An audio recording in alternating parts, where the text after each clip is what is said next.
तो दोस्तों कुछ समय पहले मैंने वैष्णो देवी यात्रा संपूर्ण की थी। तो उसके बाद से आप लोगों के कई क्वेश्चन आ रहे थे, मैसेज आ रहे थे मुझे कि आपने यात्रा किस तरह से की, आप कहाँ रुके, कितना क्या खर्च आया। वो सब चीज़ें आप मेरे को कमेंट कर रहे थे, पूछ रहे थे, मुझे इंस्टाग्राम पे मैसेजेस कर रहे थे। तो दोस्तों आज का मेरा वीडियो बनाने का मोटिव यही है कि मैं आपको अपना एक्सपीरियंस शेयर कर रहा हूँ मैं कि मैंने किस तरह से वैष्णो देवी यात्रा की और कम बजट के अंदर मैंने वैष्णो देवी यात्रा को पूरा किया है, और मैंने किस तरह से कहाँ गया हूँ, कहाँ पे रुका हूँ मैं, इन सब चीज़ों की जानकारी मैं आज आपको इस वीडियो के माध्यम से देने वाला हूँ। तो वीडियो में बने रहिएगा एंड तक।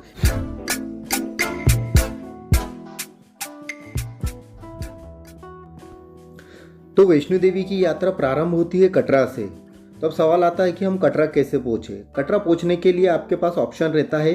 अगर आप बाय फ्लाइट आते हैं तो नियरेस्ट एयरपोर्ट जो रहेगा यहाँ पे आपको जम्मू, आपको वहाँ पर आना पड़ेगा। जम्मू से फिर आप टैक्सी या कैब करके आप यहाँ पर आ सकते हैं कटरा पे। इसके अलावा आप बाय ट्रेन आते हैं तो लगभग देश के सभी राज्यों से यहाँ पे ट्रेनें आती है। आप जम्मू तक भी आते हैं तो आपको ट्रेन जम्मू तक भी आती है, और डायरेक्ट यहाँ पे कटरा तक की भी ट्रेन यहाँ पे अवेलेबल है।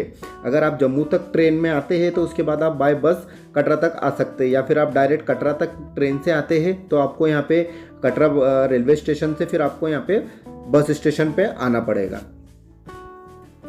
आप कटरा जैसे ही पहुँचते हैं तो आप देख सकते हैं कि वहाँ पे जो बस वाले ऑटो वाले रहते हैं और होटल वाले रहते हैं, आपको चारों तरफ से घेर लेते हैं यहाँ पे।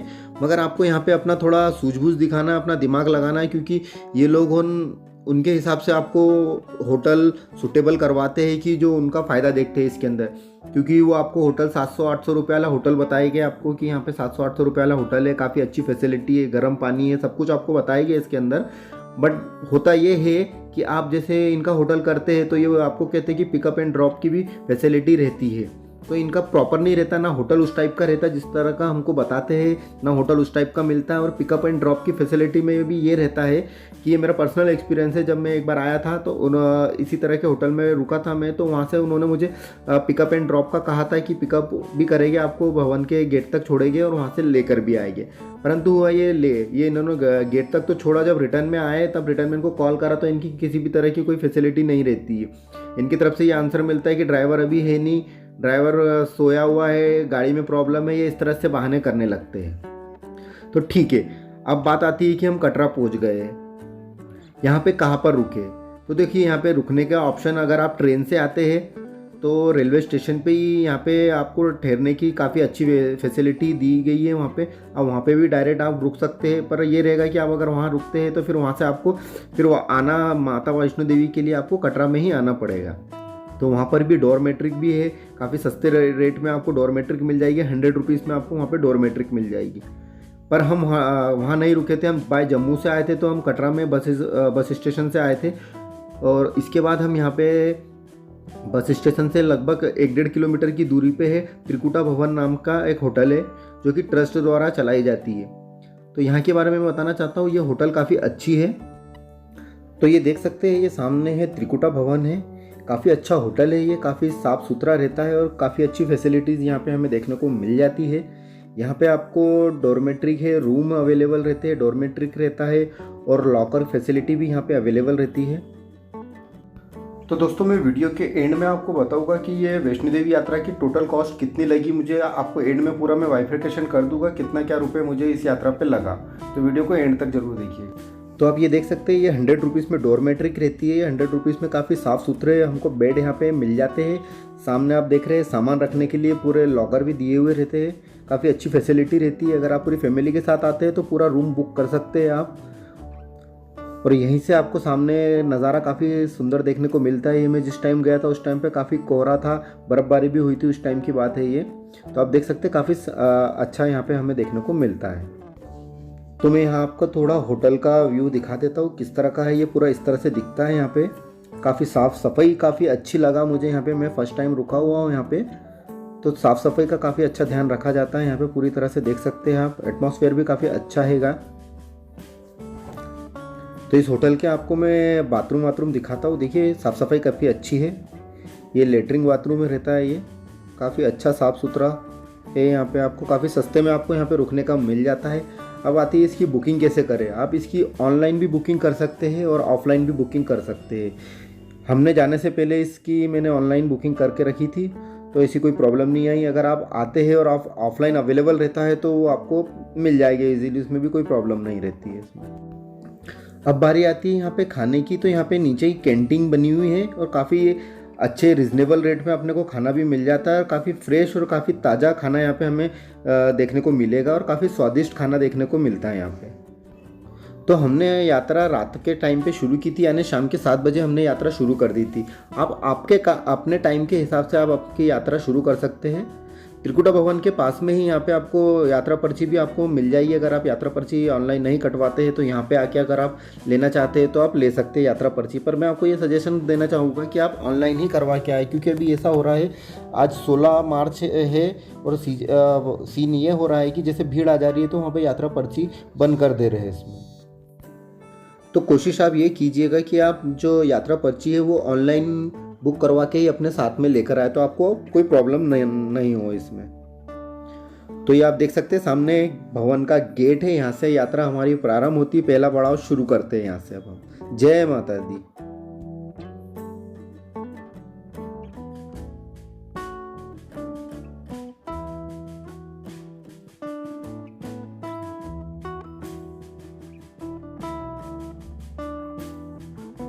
काली माता की जय, बोल साचे दरबार की जय। नाइट में यात्रा करने का ये फ़ायदा रहता है कि हमें रश कम देखने को मिलता है और इजीली हम आराम से चढ़ जाते हैं यहाँ पे, और हमें मॉर्निंग में फर्स्ट आरती हमें देखने को मिल जाती है। जैसे हमने 7:30 बजे हमारी यात्रा प्रारंभ कर दी थी, तो हम लगभग 1:30-2 बजे रात को हम भवन पे पहुँच जाएंगे।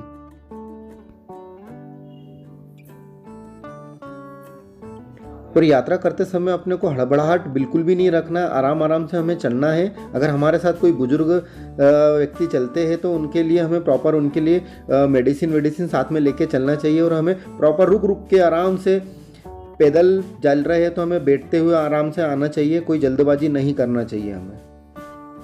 मॉर्निंग में बैटरी कार भी चलती है। बैटरी कार में अगर आप आते हैं तो उसको भी आपको ऑनलाइन ऑफलाइन बुकिंग करवानी पड़ती है। 236 रुपये किराया लगता है और 3 साल से बड़े बच्चों का इसमें किराया लगता हैगा।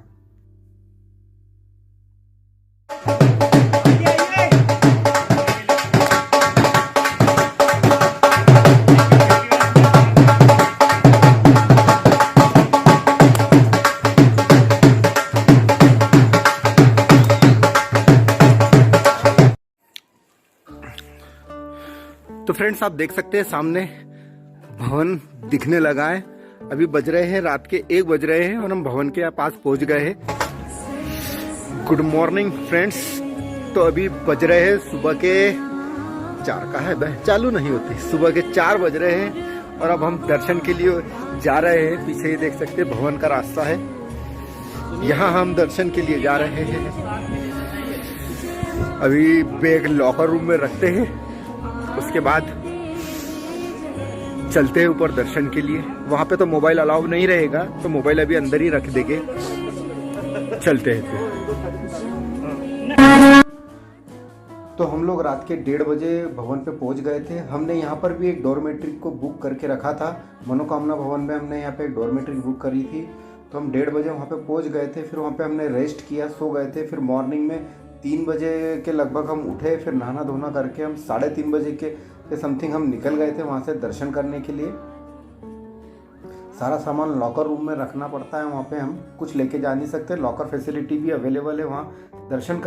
वहाँ से दर्शन करके आने के बाद रुपये आप देख सकते हैं, पीछे साइड की रुपये फैसिलिटी है। उसके बाद हमें जाना पड़ता है भैरव घाट के लिए जाना पड़ता है, तो वहाँ पे आप पैदल भी जा सकते हैं और चाहे तो आप रुपये चलता है वहाँ पे रुपये से जा सकते हैं। तो हमने रुपये लिया है। रुपये का जो किराया आता है वो 100 रुपीज़ पर पर्सन लगता है और आप 10 से 15 मिनट के अंदर आप भैरव घाट में पहुँच जाते हैं ऊपर। अगर आप पैदल यात्रा करते हैं तो लगभग आपको 2.5 से 3 घंटे लगते हैं इस यात्रा में।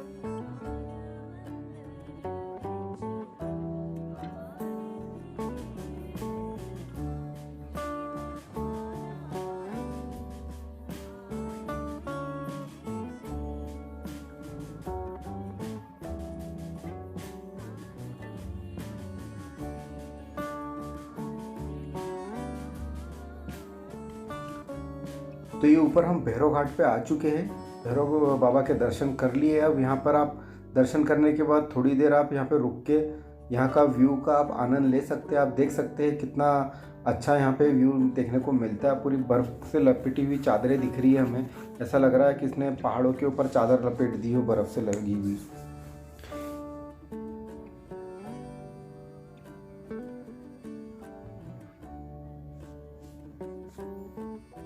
अब यहाँ दर्शन करने के बाद हम यहाँ से जाएंगे नीचे, गर्भजून गुफा का वहाँ पे हमें दर्शन करना है।